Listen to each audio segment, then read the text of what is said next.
Conker's Bad Fur Day sucks. Goldeneye sucks. How are you feeling? You got John Riggs here. These are my top 10 favorite Nintendo 64 games of all time.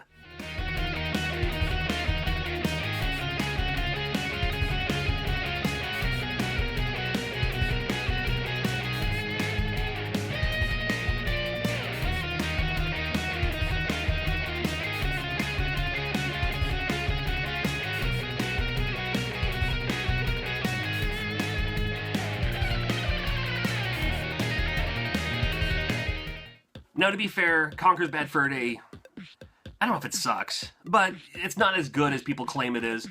I'm certainly not going to not buy it for $5 if I see it at a pawn shop or something like that, but, you know, it's like, controls are kind of loose. I think it was more shocking than anything for a Nintendo game on a Nintendo system.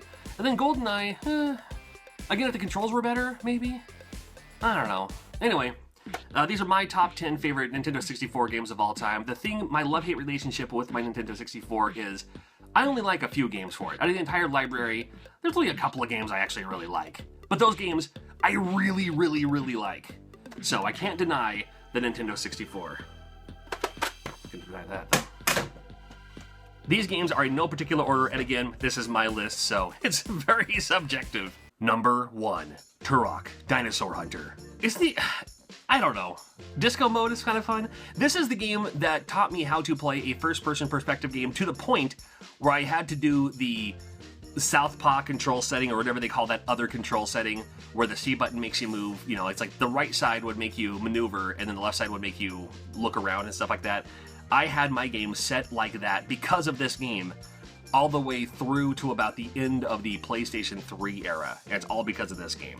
I thought it was a lot of fun when it first came out. I know the clouds and the scaling and stuff like that, but first time, I thought it was a lot of fun. Number 2, Mario Kart 64. Now, I'm actually not a huge fan of kart racing games. I'm not a huge fan of racing games, but the multiplayer in this game, that's what it was all about. This game could have just been the multiplayer, and I would have loved it all the same. This is also one of those rare instances, I say rare, it's happened about 5 or 6 times for me, where I owned the kart, but then I also bought it through the virtual console just so I'd have another option to play it. Number 3, Bomberman Hero. It's Bomberman. Number 4, The Legend of Zelda, Ocarina of Time. Or Ocarina of Time if you're Brittany. Now, it gets a lot of praise, it gets a lot of hype, and I follow that praise and I follow that hype. It really is one of my favorite Zelda games, and certainly one of my favorite Nintendo 64 games. It's been a while since I played through this again. Might have to give it another shot. Number 5, Super Mario 64.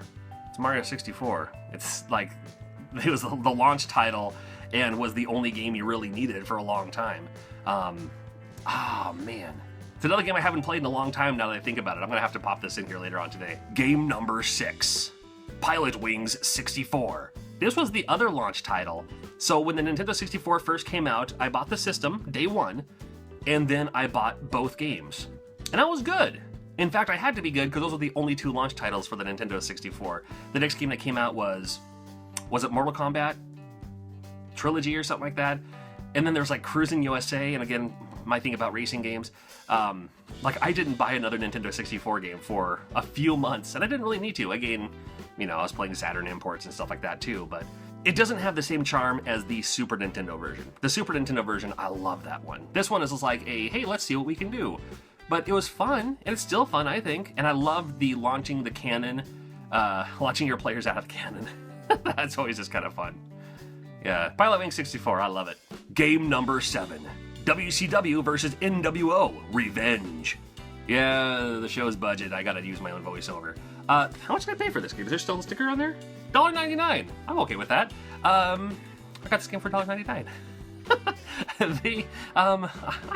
It's WCW versus NWO. This was like the pinnacle of wrestling games at its time, because for the longest time, as much as a huge wrestling fan as I am, they didn't make good wrestling games until about-ish this time. They started to go in this direction, and then when this came out, this was like, this is the best. And my buddy Riggs is in it. That's right, from Raven's Flock, Riggs. I love Riggs. What up, Riggs? Game number 9, Goldeneye 007. Yeah, never mind what I said in the beginning of this video, although I will still hold my ground that this game is not all that great like people think it is. The controls are weird. If you could emulate this and set up the controller with a different scheme, I think it would be a lot better.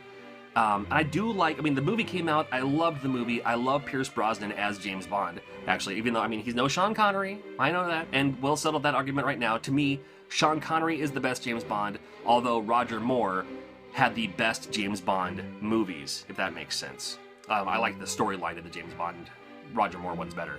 But just, the multiplayer, I mean, you can't deny the multiplayer. My friends and I would have, I mean, we'd stay up so late playing the multiplayer game on this one. And it was one, like, I didn't really even necessarily, again, care for the game, but I was happy to play along, so there we go.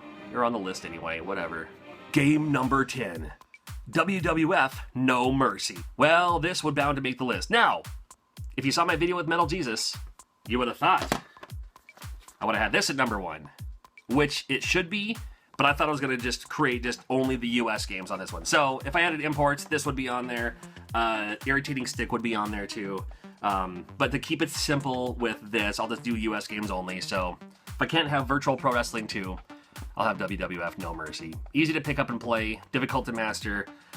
Is the same guys who did this game, so it's this but polished. And another game that you can just, man, another game that my friends and I would just stay up late and do those Royal Rumble matches. Oh, such a fun game.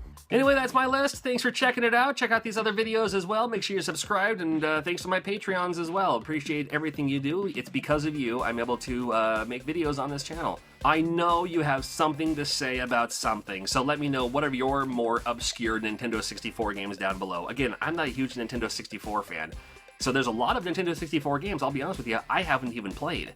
So what's out there? What should I look into? Thank you for watching. Till next video, we'll see ya. Thank you.